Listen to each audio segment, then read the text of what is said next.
طيب قلبي، رجعنا لكم في جديد عن ببجي موبايل. معكم محمد من قناة الجي دبليو عالم الألعاب الليبي. الفيديو اليوم هو عن طريقة تثبيت الايم وحل مشكلة اللاج. أول شي حنوريك كيف حل مشكلة اللاج، وأول حاجة وأهم نقطة إنه يكون النت عندك قوي. يعني أنا نستخدم النت عندي 520 ميجا بايت سرعة النت، والنت ضعيف وعندي جاري انتهت مدة الطلب وحتى التنزيل ما ينزل بسرعة.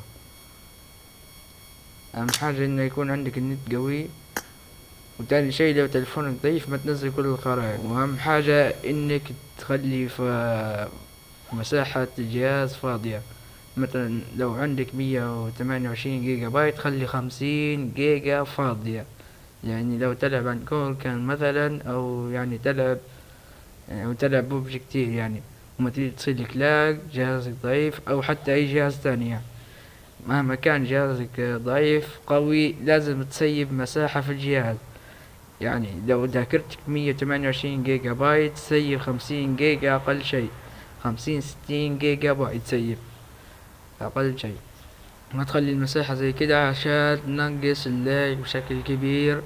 المساحة تنقص اللاج عشان ما يكون ضغط على الجهاز. واهم شيء زي ما قلت لكم الانترنت لازم يكون سريع. زي هذه الرقصة نزلتها وما بغت تنزل. اهم حاجة انه يكون النت عندك قوي. وتاني شيء حتى هي المساحة، يعني لازم تنقص العاب كتير وفيديوهات وما تخلي مساحة الجهاز كبيرة.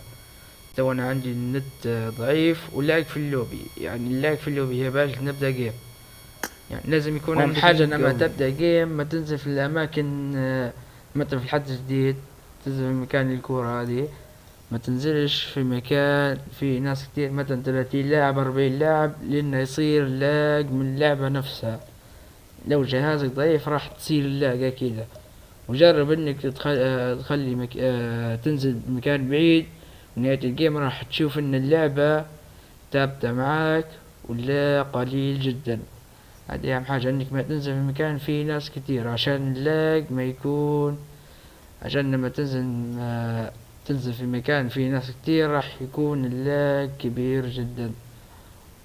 وافضل حل انك تنزل مكان بعيد في نهاية الجيم، مثلا افضل 10 افضل 30، راح اللعبة تكون نزل اللاج ما راح يكون في لاج. يعني جهازك مثلا 30 فريم 40 فريم ما تخاف، ما راح يكون لاج. انا نفسي العب اللعبة وما يكون في لاج. الجهاز 30 فريم يعني الجهاز فيه لاج. ان شاء الله المشكلة هذه تنحل. لو طبقت هذه الطريقة لازم يكون عندك نت قوي، وماحي العاب، ما تخلي اي حاجة مضغوطة على الجهاز. لو عندك تطبيق تجميد الالعاب جمد كل اشي في الجهاز وتخلي الببجي فقط عشان ما يضغط على الجهاز وتقدر تلعب بسلاسة. وتاني شيء انك تدخل الاعدادات، تدخل على الرسومات والجرافيك وتخليها سلسة. يعني ما تخليها HDR ولا عالية الدقة ولا متوازنة، تخليها سلسة. وتاني شي تدخل على هنا اعدادات عامة عادي، تخليها 2 X2 ولا X4، تخليها اغلاق. وعندك الخيط اللفظ تخليها عادية، يعني الخيار هذا تخليه اغلاق، ما تخليه X2 ولا X4، تخليه اغلاق. والديرة هذه ملون ولا كلاسيكي، ما تديرها واقعي ولا فيلم، راح تنزف بطارية الجهاز وتكتر اللاج عليه. يا كلاسيكي يا ملون، المستعمل كلاسيكي. الله هي عالي يا ملون، خليها كلاسيكي. أول شي اللي شرحتكم عن الزر هو تدوير الكاميرا أثناء EDS. لو تفعل الخيار هذا تضغط على السكوب وتقدر تحرك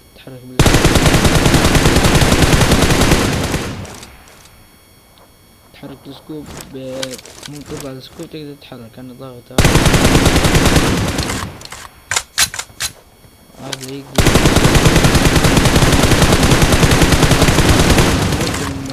يرجع لك الخيار هو تقدر تستفيد به أو الخيار يعني إيش هو التمرير أو التسريع. التمرير الأفقي والخيار بعد تدخل على العناصر المتقدمة يجيك التسريع التمرير الأفقي وتعمل له تعطيه راح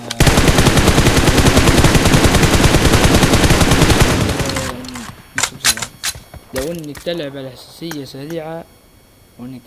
سريعة فعل تسريع الأمان تسريع التمرير الأفقي حرك حركة بسيطة بس سريعة تعمل هذا الخيار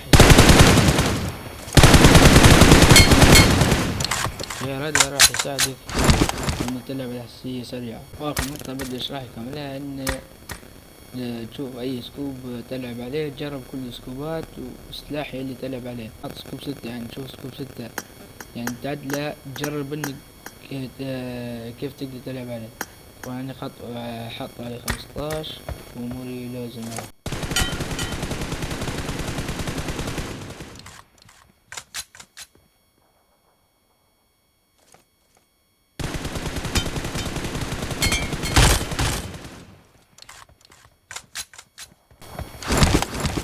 نلعب بالموبايل مش بالايباد. هذا اللين ضعيف شوي.